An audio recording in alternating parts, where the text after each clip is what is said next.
The periodic table हा आपल्या चॅनलवरचा दुसरा व्हिडिओ आहे. मध्ये आपण पिरियॉडिक टेबलचं इंट्रोडक्शन घेणार आहे. पिरियॉडिक टेबलमध्ये पिरियड्स आणि ग्रुपविषयी माहिती घेणार आहे. मेटल आणि नॉन मेटल विषयी सुद्धा माहिती घेणार आहे. The periodic table is made up of rose of element and column. Periodic table हा रो आणि कॉलमनी बनलेला आहे. पिरियॉडिक टेबलमध्ये एलिमेंटची अरेंजमेंट ही रो आणि कॉलम या स्वरूपात केलेली आहे. पिरियॉडिक टेबलमध्ये जे एलिमेंट असतात ते आपल्याला सिम्बॉलच्या द्वारे दिसतात. फॉर एक्झाम्पल H हा हायड्रोजनचा सिम्बॉल आहे, C हा कार्बनचा सिम्बॉल आहे, एक्सेट्रा. सिम्बॉलच्या वरती जो नंबर दिलेला असतो त्याला आपण ॲटॉमिक नंबर म्हणतात. The number above the symbol is called atomic number. The number below the symbol म्हणजे सिम्बॉलच्या खाली जे नंबर असतात त्यांना आपण ॲटॉमिक मास नंबर किंवा वेट नंबर असेही म्हणतो. पिरियॉडिक टेबलमध्ये जे रो असतात त्यांना आपण पिरियड असं म्हणतो आणि जे कॉलम असतात त्यांना ग्रुप्स असं म्हणतो. पिरियॉडिक टेबलमध्ये 4 ब्लॉकचा समावेश आहे. S, P, D आणि F.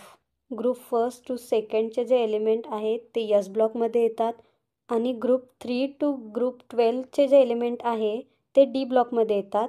ग्रुप 13 टू ग्रुप 18 हे P ब्लॉकमध्ये येतात आणि खाली F ब्लॉकमध्ये 2 पिरियड्स आहे. एक ट्रान्झिशन एलिमेंट आणि एक इनर ट्रान्झिशन एलिमेंट. ते आपण समोर बघूया. आता आपण बघूया पिरियड आणि ग्रुप्स. जे रो असतात ते पिरियड्स असतात आणि जे ग्रुप्स असतात ते कॉलमच्या स्वरूपात असतात. देअर आर 7 पिरियड आणि 18 नंबर ऑफ कॉलम.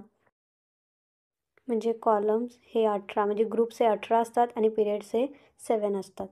आपला समोरचा टॉपिक आहे metal, non metal and metalloid. Elements are classified into metal, non metal आणि मेटॉलॉइड्स. एलिमेंट्स हे मेटल, नॉन मेटल आणि मेटॉलॉइड्स या 3 प्रकारचे असतात. या 3 प्रकारात एलिमेंट्सचं वर्गीकरण झालेलं असतं. ज्यामध्ये metals are good conductor of electricity and heat, malleable असतात, डक्टाईल असतात आणि लस्टर असतात. म्हणजे ज्या एलिमेंटमधून हीट आणि इलेक्ट्रिसिटी सप्लाय होते, जे एलिमेंट चमकदार असतात, शाईन करतात, ते सर्व एलिमेंट्स हे मेटल असतात. जे त्यांच्यातला इलेक्ट्रॉन ह्या इझिली लॉस करतात आणि त्यांच्यावर पॉझिटिव्ह चार्ज असतो ते सर्व मेटल्स असतात.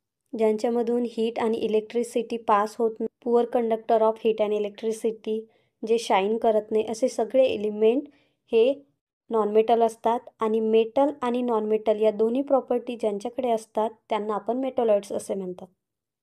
समोर दिलेल्या स्लाईडप्रमाणे ग्रुप फर्स्ट, सेकंड आणि थर्ड म्हणजे की S ब्लॉक हे सगळे एलिमेंट जे आहेत ते मेटल आहेत. F ब्लॉक एलिमेंट म्हणजे की इनर ट्रान्झिशन एलिमेंट हे सगळे मेटल आहेत.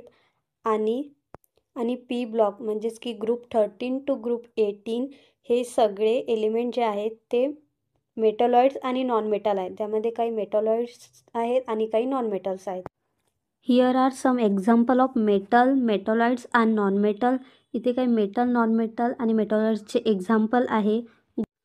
Gold, copper, silver, sodium, magnesium हे सगळे एलिमेंट जे आहेत ते मेटल्स आहेत. Boron, silicon, arsenic, antimony, polonium हे सर्व मेटॉलॉइड आहे. नायट्रोजन, ऑक्सिजन, सल्फर, क्लोरीन आणि निऑन हे सगळे नॉन मेटल्स आहेत. अशाच नवनवीन व्हिडिओसाठी चॅनलला लाईक करा, सबस्क्राईब करा आणि शेअर करायला विसरू नका. अशीच केमिस्ट्रीची छोटी पण महत्त्वाची माहिती मिळवण्यासाठी केमिस्ट्री चॅम्पियन या चॅनलला सबस्क्राईब करा. Thank you for watching my video. जर का काही क्वेश्चन्स असतील तर मला कमेंट करा.